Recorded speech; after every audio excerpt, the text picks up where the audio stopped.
Magandang araw sa ating lahat. Muli tayo ay dumako sa ating pag-aaral para sa Aralin 2. Ang ating paksa sa araw na ito ay ang gampanin ng mamamayang Pilipino sa pambansang kaunlaran.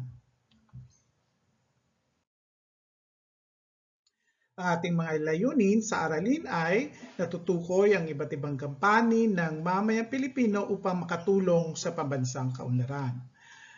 Naiisa ang mga gampanin ng mamayang Pilipino para sa pambansang kaunlaran at natutukoy natin ang sama-samang pagkilos ng mamayang Pilipino para sa pambansang kaunlaran. Para sa ating sasagutan sa linggong ito, ang mga sumusunod ay ang una, isa-isahin ang gampanin ng isang mabuting mamamayan. Bigyan ito ng pagpapakahulugan. Ikalawa, bilang isang mag-aaral at kasapi ng lipunan, paano ka makakaambag sa pag-unlad ng bansa bilang mabuting mamamayan? Isa-isahin ang mga salik ng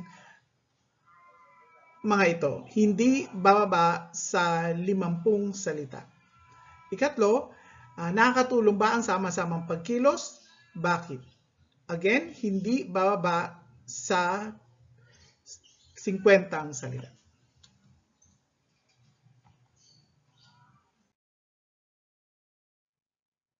Sa ating pagpapatuloy, ano ba ang gampanin ng mga Pilipino sa pambansang kaunlaran o tinatawag nating national development? Muli, balikan natin ang kahulugan ng pag-unlad. Ang pag-unlad ay isang progresibo at aktibong proseso ng pagsulong ay ang bunga ng prosesong ito. Ano-ano mga gampanin na nakatulong sa pag-unlad ng bansa? Una, ito ay mapanagutan.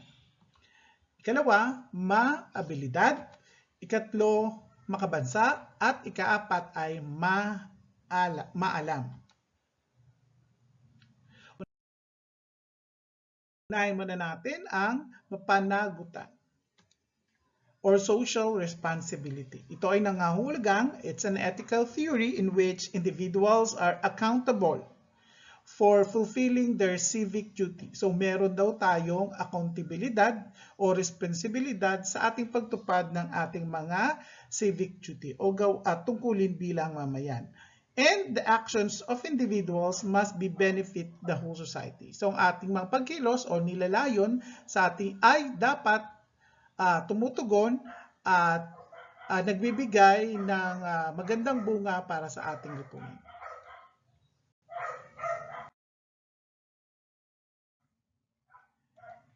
Ano-ano ang maaari natin gawin tungkol dito? So, number 1 ay magbayad ng tamang buwis.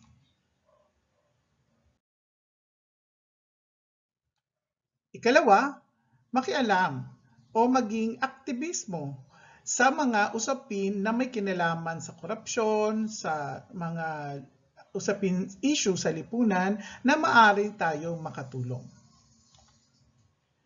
Matutong labanan ang mali at labanan ang korupsyon sa mabuting paraan at sa tamang mga proseso.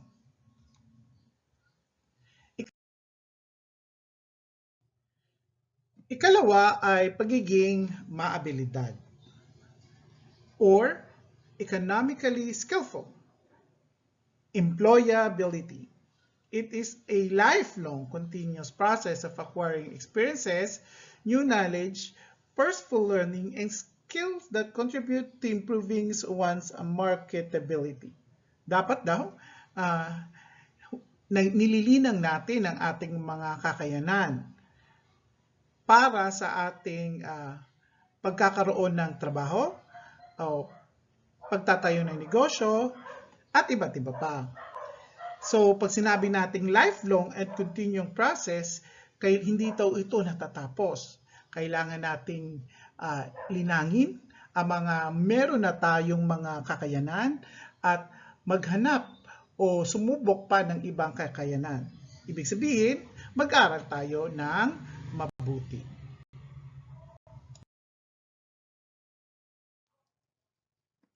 Ikatlo ay ang pagiging maabilidad.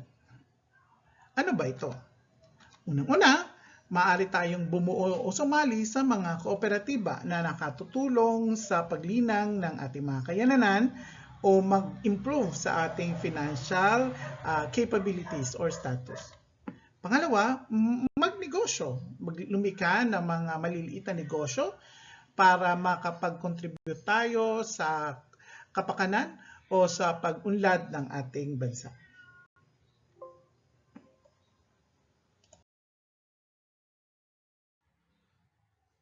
Ang sunod naman ay ang pagiging makabansa. Paano natin ito mapapakita?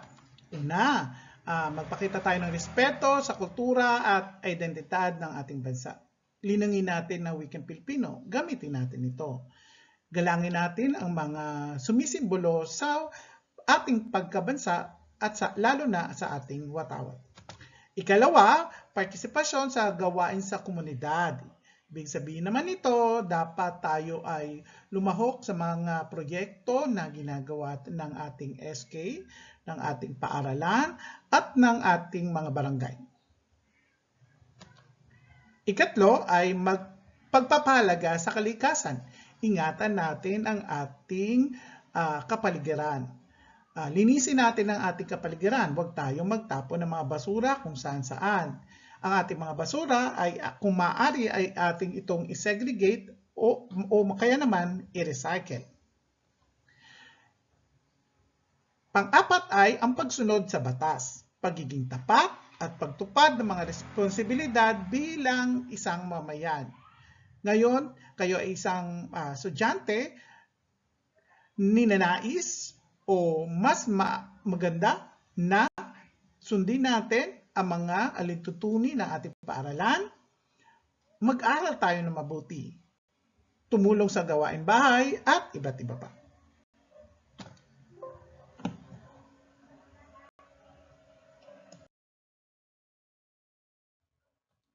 At ang panghuli ay ang pagtangkilik ng mga produktong Pilipino. Ito ay tiyak na makakatulong sa pagpapalago ng ating ekonomiya. Sa pagsuporta ng ating mga lokal na industriya, natutulungan natin ang mga industriyang ito na lumago, kumita at mag-create ng panibagong mga trabaho para sa ating mga mamamayan.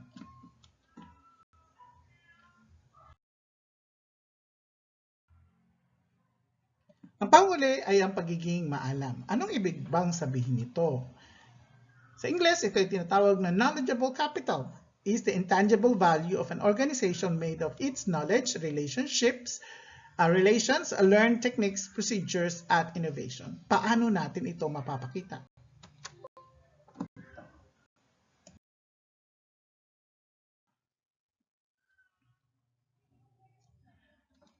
Ang pagiging maalam ay maaari natin gawin sa tamang pagboto. Pumili ng tamang mga kandidato, ihalal sa mga posisyon na hindi tayo nagpapadala sa anumang mga pakulo tuwing eleksyon. Dapat tinitignan natin ang kanilang track record. Malayo ba sila o hindi ba sila gumagawa ng katiwalian?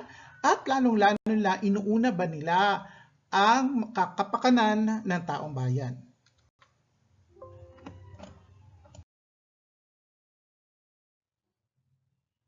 Ang pagiging maalam ay maaari din nating pagpapatupad at pakikilahok sa mga proyektong pangkaunlaran sa komunidad. Tumutulong din dapat tayo, gumagawa tayo ng umiisip tayo ng mga paraan para makalikha ng mga pagkakakitaan, pagnenegosyo o pagpapaunlad at pagpapataas ng ating economic value.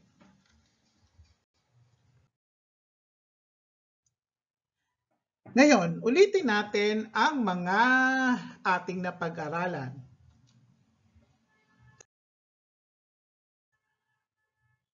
Ang mga gampanin na nakatulong sa pag-unlad ng bansa.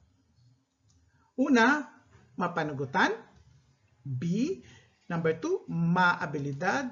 Number 3, makabansa. Number 4, maalam. Dito na po nagtatapos ang ating talakayan sa araw na to. Muli, a thankful heart is a happy heart. Lagi tayong magpasalamat sa mga bagay na pinagkakaloob sa atin ng Diyos, maliit man o malaki. Maraming salamat po.